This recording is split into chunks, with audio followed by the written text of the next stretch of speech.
아멘. 할렐루야. 아멘. 더우시죠? 아멘돼요? 더우시죠? 그랬는데 아멘. 네. 네. 이게 태풍이 지나가면 좀 날이 선선해질 줄 알았는데 오히려 더 뜨거워진다고 그러네요. 네. 이 더위가 언제 물러갈지 모르겠지만 이 더위 속에서도 하나님의 은혜로 잘 견뎌내고 버텨내서 정말로 결실의 계절에 하나님께서 주시는 은혜로 풍성해질 수 있는 저와 여러분들 되길 바랍니다. 말씀 나누기 전에 먼저 기도 제목을 하나 나누는데요. 그 파키스탄 선교사님들 아시죠? 이제 계속 기도할 때 우리가 이제 비자 문제 때문에 기도를 했는데 얼마 전에도 제가 이제 연락을 받았는데 비자는 여전히 거부가 되고 있다고 그래요. 이제 저희가 소원하는 파키스탄 선교사님들이 지금 한국에 들어와 계세요. 왜냐하면 첫 번째는 이제 그 아이가 둘이 있는데 둘째 아이가 이제 올해 우리나라에서 대입 시험 때문에 지금 이제 수시 지금 원서를 넣고 있거든요. 대학에 입학하는 문제 때문에 들어와 있고 또 어차피 비자가 지금 거부되어 있는 상황이라서 다른 데 있을 수가 없어서 한국에 들어와 계십니다. 그래서 이제 여러 문제를 가지고 계속 이제 비자 문제로 계속 기도하고 있는데 또 하나는 이제 비자를 더 신청하기가 좀 어려운 상태에 있는 것 같아요. 왜냐하면 자꾸 이 거부가 되는데 자꾸 신청을 하니까 이 안에서 지금 사역하고 있는 사람들도 이제 얼마 있으면 비자를 연장을 해야 된다고 그래요. 근데 이 문제 때문에 또 이 사람들까지도 비자 연장을 안 해주고 그러면 완전히 사역이 멈춰버리니까 그러면 이분들만 위해서라도 지금 이제 조금 비자를 아예 신청하지 말자 이렇게 해서 좀 기다리고 있는 상태라고 해요. 그래서 여러분들이 기도해 주셔서 좀 비자 문제가 속히 좀 이렇게 해결될 수 있도록 그래서 들어가서 또 그 사역지가 다른 데로 갈지라도 비자가 문제가 해결이 돼야 들어갈 수 있는 문제니까 그래서 이제 선교사님들 비자 문제가 좀 잘 해결이 돼서 비자를 문제 없이 받고 또 우리 아이가 대학 지금 이제 입학을 앞두고 있는데 또 원하는 대학에 또 하나님께서 이끄시는 대로 잘 입학할 수 있도록 이 두 가지를 놓고 여러분들이 기도해 주시면 감사하겠습니다. 자, 오늘 우리가 10편 43편 우리가 1절부터 5절까지 짧은 시편을 우리가 같이 읽었는데요. 우리가 지난주에 10편 42편을 나누면서 같이 말씀을 나눴는데 기억하실지 모르겠어요. 원래 42편과 43편은 어떻게 해요? 원래 하나의 시편이라는 거예요. 한 편이에요. 하나의 시편이라는 것을 어떻게 알 수 있습니까? 말씀이 있죠. 여기 보면 같은 후렴구가 계속 반복이 된다는 거예요. 어떤 후렴구예요? 내 영혼아 어찌하여 네가 낙심하느냐 이렇게 시작하는 후렴구가 계속 반복이 되죠. 그래서 42장 5절 말씀에 이 말씀이 나오고 그리고 42장 맨 끝에 11절 말씀에도 이 후렴이 나오고 다시 43장으로 넘어가면 맨 끝에 5절에도 같은 말씀이 내 영혼아 네가 어찌하여 낙심하며 내가 어찌하여 불안해하느냐 이렇게 같은 후렴구의 말씀이 계속해서 반복하는 것을 보면 이게 하나였을 것이다. 또 다른 증거가 하나가 있는데 우리 이제 지난주에 이게 42편부터 시편이 제2권이 시작이 된다고 했잖아요. 그렇죠? 제2권이 시작이 되는데 이 2권 안에는 있는 시편들은 전부가 다 표제가 달려있어요. 표제가 달려있어서 여기 42편에도 표제가 있잖아요. 고라 자손의 마스겔 그렇죠? 그래서 뒤에 보면 계속 고라 자손의 마스겔, 아삽 자손의 시, 다윗의 시 이런 이게 제목들이 다 붙어 있는데 딱 하나 안 붙어 있는 게 있어요. 뭐예요? 43편에만 없어요. 43편에만 이 표제가 없다는 거죠. 그러니까 43편에만 표제가 없는 이유가 뭐겠어요? 이게 원래 하나였던 앞에 붙어 있는 42편과 하나였던 건데 나중에 이게 이렇게 떨어졌다는 거죠. 그래서 이 43편에만 제목이 안 붙어 있는 겁니다. 아무튼 이러저러한 이유 때문에 42편과 43편은 원래 하나였다는 거죠. 그래서 이걸 보면 1절, 2절, 42편 1절부터 5절까지 여기가 1절이고 그리고 6절부터 11절까지가 2절이고 그리고 43편 1절부터 5절까지가 3절 이게 3절을 가진 1, 2, 3절을 가진 노래였을 것이다. 이렇게 볼 수 있습니다. 그리고 이 시편의 역사적인 배경에 대해서도 지난 시간에 말씀을 나눴죠. 이거 언제 지어진 시라고 했습니까? 이스라엘이 바벨론에 멸망한 다음에 바벨론에 멸망을 당했어요. 바벨론이 쳐들어가고 성전을 다 파괴시켰어요. 불태워버렸어요. 성전이 남아있잖아요. 그러다가 거기다가 백성들은 다 어떻게 해요? 바벨론으로 끌고 갔다니까요. 수천 킬로미터나 되는 그렇게 멀리 떨어진 바벨론으로 끌고 간 겁니다. 그래서 이스라엘 백성들은 이제 성전도 잃어버리고 고향도 잃어버리고 집도 잃어버리고 그렇게 바벨론에 끌려와서 그렇게 정말 천대받는 포로 생활을 하는 거예요. 포로로 살아가는데 바벨론 사람들이 인정해 주겠습니까? 그러지 않잖아요. 포로로 살아가니까 인정도 못 받죠. 차별당하죠. 천대받죠. 그렇게 천대받고 차별당하면서 하루하루를 살아가는 거죠. 그 얼마나 비참한 인생입니까? 얼마나 서럽겠습니까? 거기다가 이 포로 생활의 끝이 정해져 있어서 몇 년, 몇 월, 며칠이면 우리는 집으로 돌아갈 수 있다. 우리 고향으로 돌아갈 수 있다. 이런 게 만약에 보장이 되어 있다면 그래도 그나마 참아낼 수 있잖아요. 아무리 서러워도 그래 전날만 있으면 되니까 전날만 되면 되니까 난 돌아갈 수 있으니까 그 보장이 있으면 참아내는 거예요. 그래 잠깐이다 참아보자 이런 마음 가지고 견뎌낼 수 있을 텐데 안타깝지만 이 포로 생활이 언제 끝날지 알 수가 없는 거예요. 그 끝이 보이지 않고 그 미래를 알 수 없으니까 얼마나 암울하고 답답하겠습니까? 그래 이 시인은 지금 그런 암울하고 답답한 상황 속에서 소망이 보이지 않고 희망을 찾을 수 없는 그런 암울한 현실 속에서 이 시편으로 하나님을 노래하고 있는 겁니다. 자, 그럼 구체적으로 오늘 시편 43편의 내용으로 한번 들어가 보겠습니다. 자, 먼저 1절 같이 읽어볼까요? 자, 1절 말씀 같이 읽습니다. 시작. 하나님이여 나를 판단하시되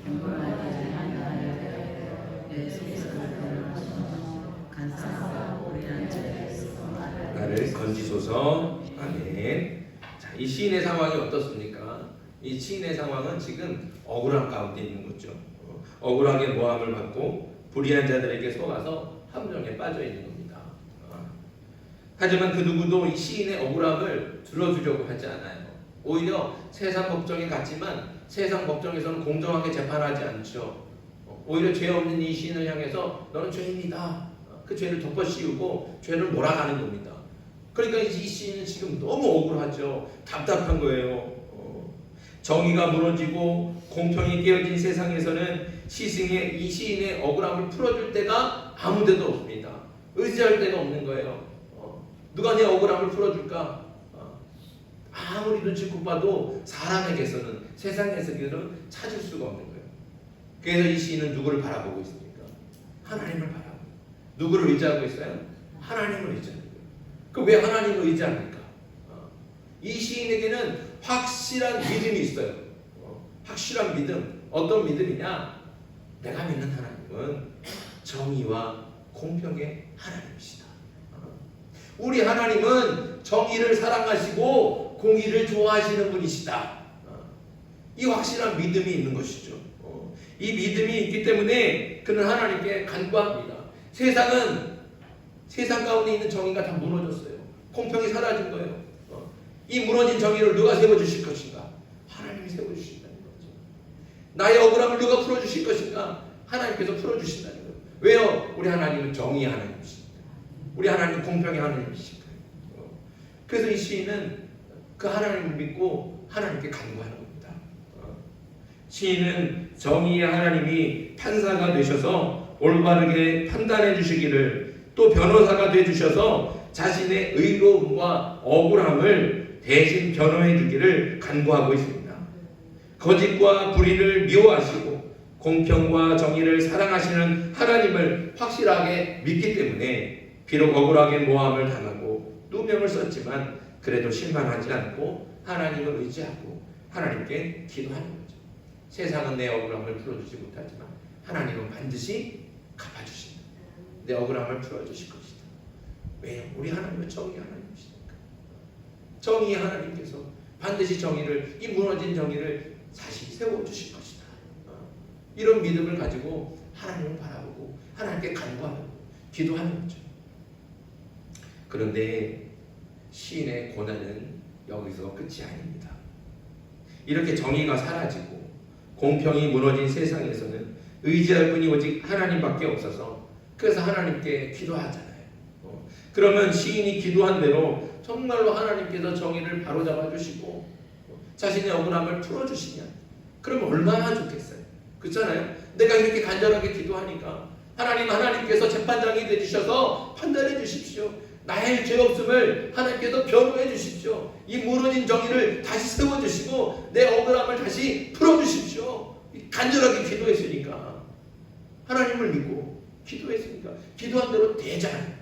되면 좋잖아요. 그런데 안타깝지만 현실은 어때요? 현실은 그렇지 않다는 거죠. 정말로 하나님께서 그 억울함을 풀어주시면 그러면 그냥 억울한 일을 당해도 그 억울한 일을 당해도 참을 수 있어요. 왜냐하면 하나님께서 갚아주실 겁니다. 하나님께서 풀어주실 것이니까. 그냥 어떤 억울한 일을 당해도 다 견뎌낼 수 있을 것 같아요. 하지만 문제는 그렇게 믿고 의지했던 하나님마저도 아무 응답이 없다는 거예요. 자, 2절 말씀이에요. 2절 말씀 같이 읽습니다. 시작. 주는 나의 힘이 되신 하나님이시거늘 어찌하여 나를 버리셨나이까. 내가 어찌하여 원수의 억압으로 말미암아 슬프게 다니나이까. 아멘. 시인은 먼저 고백합니다. 뭐라고 고백해요? 주는 나의 힘이 되신 하나님이십니다. 주는 나의 힘이 되신 하나님이십니다. 하나님이 나의 힘이 되십니다. 하나님이 나의 능력이십니다. 하나님이 나의 권능이십니다. 하고 이렇게 믿음으로 가지고 고백하며 기도하는 거예요. 이 믿음이 있으니까 하나님께 기도하는 거 아니겠습니까? 그래서 자기가 억울한 일을 당했어도 정의가 무너진 세상에서도 하나님만을 바라보고 그 하나님께 정말 간구하고 기도하는 거예요. 그런데 현실은 그렇게 믿음을 가지고 고백했지만 이 시인에게 닥쳐온 현실은 뭐예요? 그 하나님이 시인을 버렸다. 이 시인을 버린 거예요. 힘인 줄 알고 믿고 의지했던 하나님이 그 시인을 버리는 거예요. 그렇게 기도하고 부르짖었는데 하나님이 내 기도를 들어주지 않았습니다. 하나님이 불의한 원수들 가운데 자신을 버려두고 모른 척하고 있는 거예요. 원수들에게 이리 맞고 저리 맞고 여기 터지고 저기 터지고 피가 막 피투성이가 됐는데도 우리 하나님은 모른 척하고 계신다는 거예요. 하나님 한 분이 아무리 불러봐도 나의 힘이 되신 하나님 부르고 외치고 소리쳐봐도 하나님께서 돌아보질 않는 거예요. 도와주질 않는 거예요. 그러니까 얼마나 억장이 무너지겠습니까? 그래서 시인이 단식하는 거예요. 어찌하여 나를 버리셨나이까? 어찌하여 나를 버리셨나이까? 나의 힘이 되신 하나님, 어찌하여 나를 버리셨나이까? 불의한 자들에게 모함을 받고 억울하게 누명을 써서 죄인으로 몰리는 상황, 이 상황도 너무나 암울하죠. 그런데 이제는 나의 힘인 줄 알고 믿고 의지했던 하나님이 자신을 버리고 모른 척하고 있으니까 더 깊은 절망과 슬픔에 빠질 수밖에 없는 거예요. 이제 의지할 데가 어디 있어요?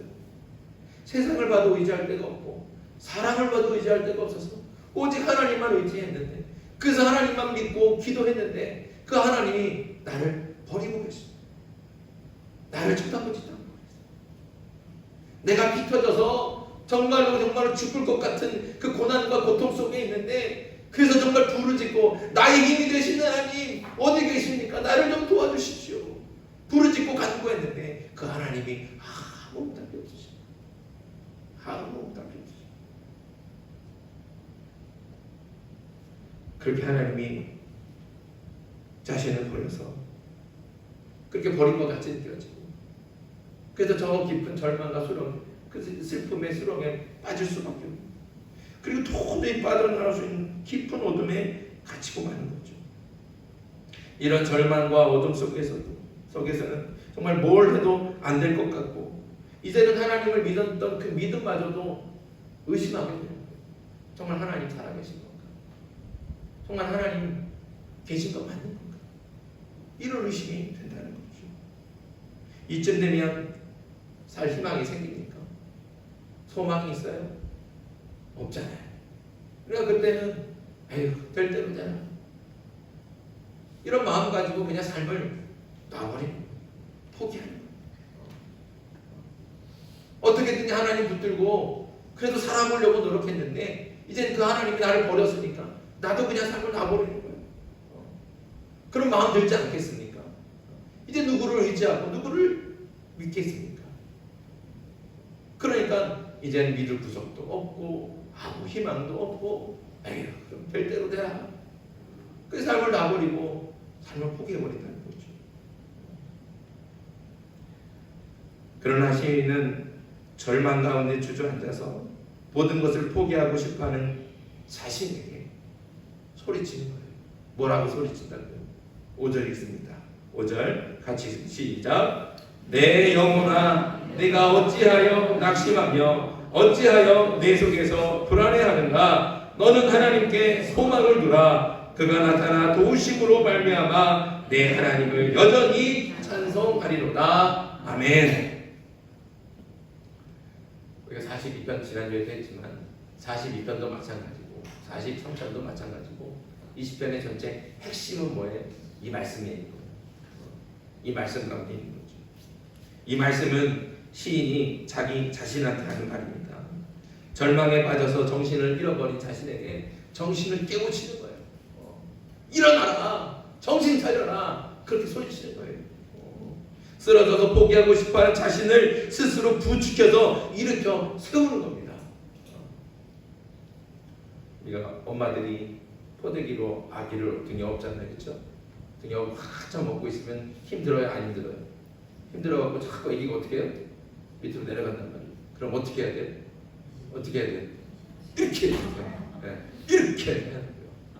힘이 없고 하루 종일 업고 다녀서 다리에도 힘이 없고 팔도 힘이 없고 자꾸 그러니까 이게 밑으로 쳐지는 거예요. 그럴 때 다시 한번 내 다리에 스스로, 내 팔에다 스스로 힘을 팍 주고 축 켜세요. 축 켜세요. 이걸 이렇게 놔버리면 어떻게 돼? 애가 밑으로 빠져버리는 거예요. 그러니까 힘이 들지만 어떻게 해요? 스스로 이렇게 세우는 거예요. 힘들지만 다시 한번 힘을 팍 주고 팔에다 힘을 주고 으이치 소리 내면 으이치 이렇게 하면서 주저앉아 할 수 있는 그때 자신 스스로 이렇게 힘을 불어넣어. 5절 말씀이 바로 그런 거예요. 다 포기하고 싶어요. 희망이 없어요. 힘이 다 빠져버렸어요. 의지할 데가 없어요. 절망해도 다 포기해버려도 누가 뭘 할지 않을 그런 상황이에요. 그럴 때 스스로에게 힘을 주는 거예요. 내 영혼아 어찌하여 낙심하느냐? 내 영혼아 어찌하여 불안해하느냐? 하나님을 바라보라. 하나님께 소망을 두라. 그렇게 자신을 깨우는 거예요. 주저앉아서 힘이 없는데 그 자신에게 불을 짓는다는 거죠.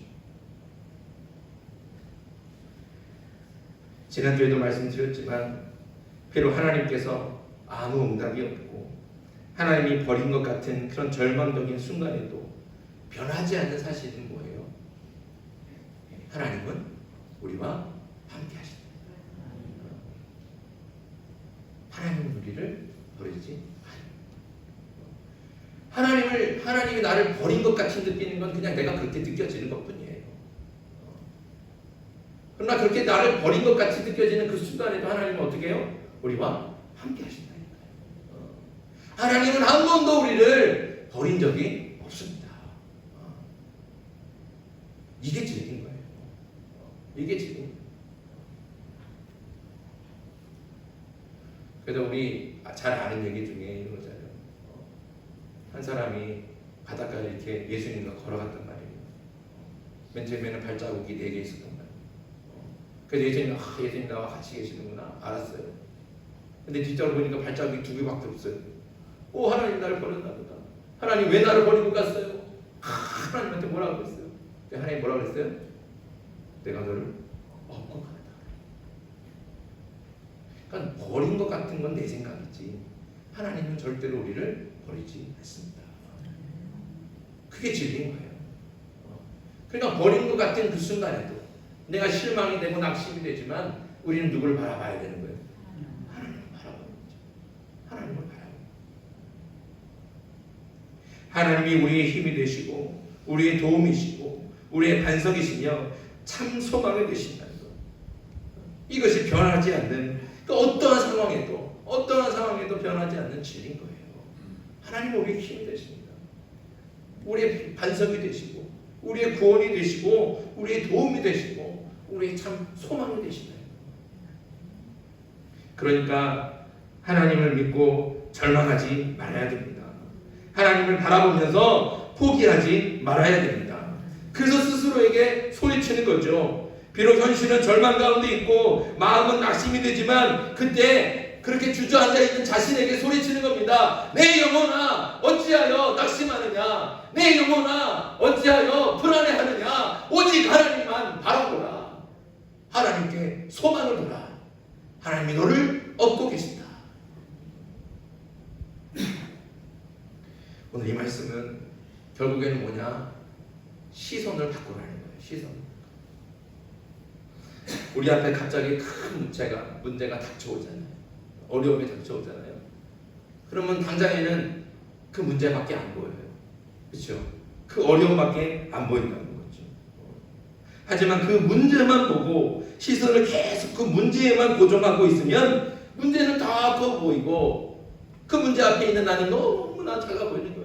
너무 나약하고 부족하고 그러니까 그 문제를 이길 힘이 없고 절망할 수밖에 없고 넘어질 수밖에 없고 포기할 수밖에 없다는 것이죠. 그럴 때 그 문제를 바라보던 시선을 바꾸는 거예요. 누구에게? 하나님에게. 그 문제보다 더 크신 하나님, 그 문제보다 더 강력하신 하나님을 바라보는 것이죠. 그렇게 하나님을 바라볼 때 절망은 희망으로 바뀌고 슬픔은 기쁨으로 변화될 줄 믿습니다. 시선을 바꾸기만 해도 희망이 생기고 힘이 나는 거예요. 그저 우리가 하나님만 바라보기만 해도 힘이 생긴다는 거예요. 하나님을 바라보기만 해도 문제만 바라보는 그 시선을 다시 돌려서 우리와 함께 하신 하나님을 바라볼 때 그때 희망이 생기고 힘이 나는 거예요. 그래서 그 힘을 가지고 고난을 딛고 일어나며 절망에서 나와 기쁨으로 노래할 수 있습니다. 힘이 되신 하나님은 항상 우리와 함께 하십니다. 절대로 우리를 버리지 않습니다. 우리와 항상 함께 하신 하나님을 잊지 않도록 절망이 될 때, 낙심이 될 때, 하나님이 나를 버릴 것 같을 때 그때 오늘 시인처럼 스스로에게 외쳐보는 거예요. 형우가 네가 어찌하여 낙심하느냐, 형우가 네가 어찌하여 절망하고 불안해하느냐. 하나님을 봐라. 네 옆에 하나님 계시지 않느냐. 너 하나님을 바라봐라. 그렇게 스스로에게 외친다는 거죠. 여러분 같이 외쳐봅시다. 이 앞에다가 여러분들 이름을 넣으세요.